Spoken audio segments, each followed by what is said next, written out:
we kinda have a wave of resignations in Downing Street. Within a day, several key employees have left Boris Johnson, including his chief of staff and his secretary. According to a report, another one was added.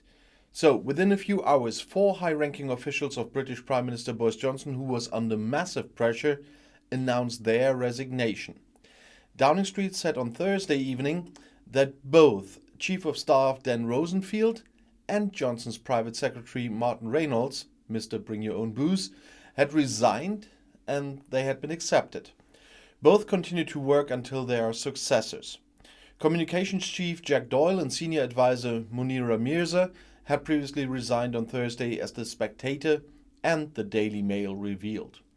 On Friday morning, another one was added. The consultant Elena Naruzansky, responsible for women's politics, cultural politics and extremism, resigned, reported the well-connected conservative blog Conservative Home on Friday in London. British commentators saw the resignation as a further blow to Johnson, who is still under a lot of pressure because of the PartyGate affair. During the corona lockdowns, Downing Street has repeatedly had parties where corona rules were broken and at which Johnson is said to have been present at times. An investigation report accuses those responsible of leadership failure and breaches of rules, and the police are also investigating.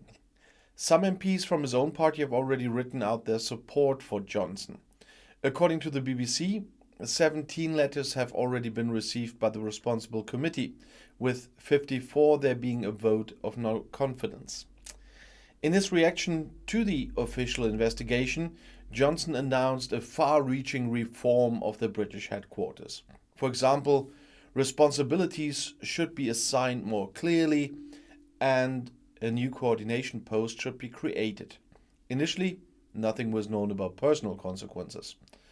Reynolds had come under fire in the PartyGate affair for allegedly emailing around 100 staff before one of the lockdown parties in Downing Street, asking them, as I said, to bring their own booze, which is still offending. The British Prime Minister has been under pressure for weeks, and it's not just the opposition that is demanding his resignation. Boris Johnson, on the other hand, draws a positive balance of his term of office so far and wants to continue to govern after 2024. British Prime Minister Boris Johnson is combative despite his involvement in the PartyGate scandal. He's aiming for re-election in the general election planned for 2024, that at least Johnson told the Sun newspaper. "I still have a lot to do," Johnson said.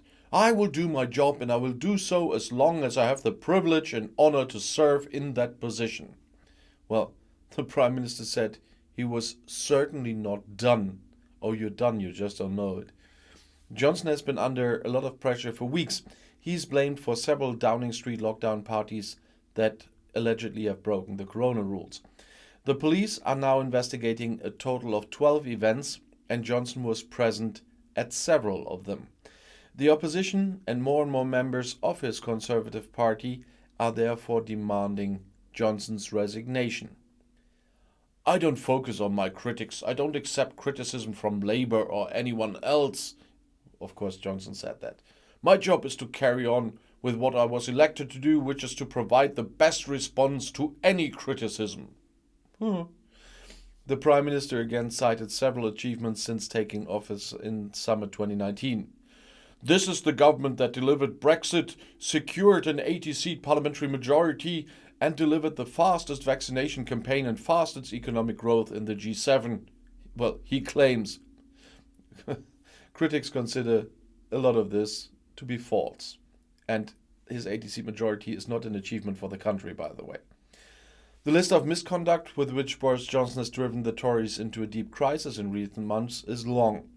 From trying to save Conservative MP Owen Paterson from being jailed on corruption charges, to more than a dozen parties in Downing Street and other government's departments during lockdown, to the completely unjustified and tasteless allegations against Labour leader Keir Starmer this week in Parliament.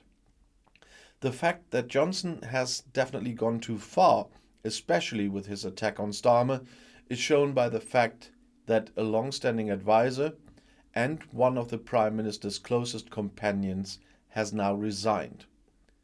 This is not only a bitter loss for him personally, but also a departure with a signal effect, because if one goes, the rest of the troop usually goes a short time later as well, an effect that is ironically known from parties. From this point of view, it's probably only a matter of time before Johnson's days are numbered. When exactly this will happen, however, is still in the stars. After all, you don't know how many MPs have already expressed their distrust in him and may still do so in the coming days and weeks. In other words, the really big bang may not happen until the critical threshold of 54 letters required to vote against Johnson has been reached. But one thing is already certain.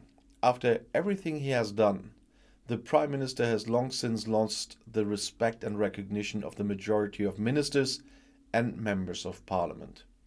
Many are probably just waiting for the right moment to replace him, and of course for the right successor. But they shouldn't wait too long, for the sake of the party, but above all out of respect for the British, who deserve a better Prime Minister. Although the Northern Irish and the Scottish will say as long as he stays, there will be something positive coming out of this. In this corona crisis, many people have become aware of how important it is to stick to the rules, says Marc Russell, professor of politics at UCL University in London. Many people have experienced severe cuts, for example, celebrating their 50th birthday alone or not being able to visit relatives in the hospital. If the Prime Minister does not follow rules in this context, then many will realize that rules are important after all. That will now become clear. And it was different during Brexit. The Brexit period was an extraordinary time that resulted in the election of a rule breaker. Everything was lost, says Russells. And society was divided, so was Parliament. The government couldn't deliver. That enabled the election of Johnson as a charismatic leader who made big promises, even if they were difficult to keep. Well, I wouldn't say it like that, but that's what Russell said.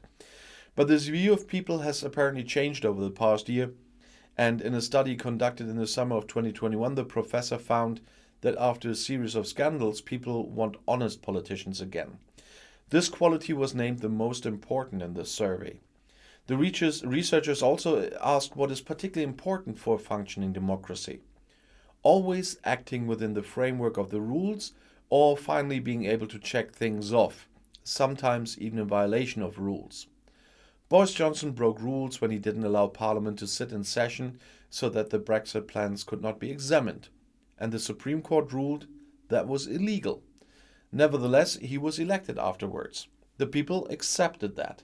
But in the 2021 poll before the election, 75% said politicians should follow the rules. Only 6% said they should be broken in order to get things done. But Boris Johnson knows what he's doing. The rule breaking is calculated, part of politics, as a passage from a debate in the House of Commons shows. The Conservatives have a vision. Johnson introduced before pointing to opposition leader Keir Starmer. The problem with the Labour Party is that he's a lawyer and no leader, a dig at the alleged principled horseman who is getting in the way of his adherence to the law, while Johnson is acting himself. This self-image is in line with the fact that the British government wants to curtail the power of the courts, for example, to make judgments like the one about the adjourned Parliament to block the 2019 parliamentary session. But Professor Russell says, our polls show that people want the courts to have this power. Possibly Boris Johnson's time is over. The polls at least suggest it. And I'll see you in my next video. Bis gleich.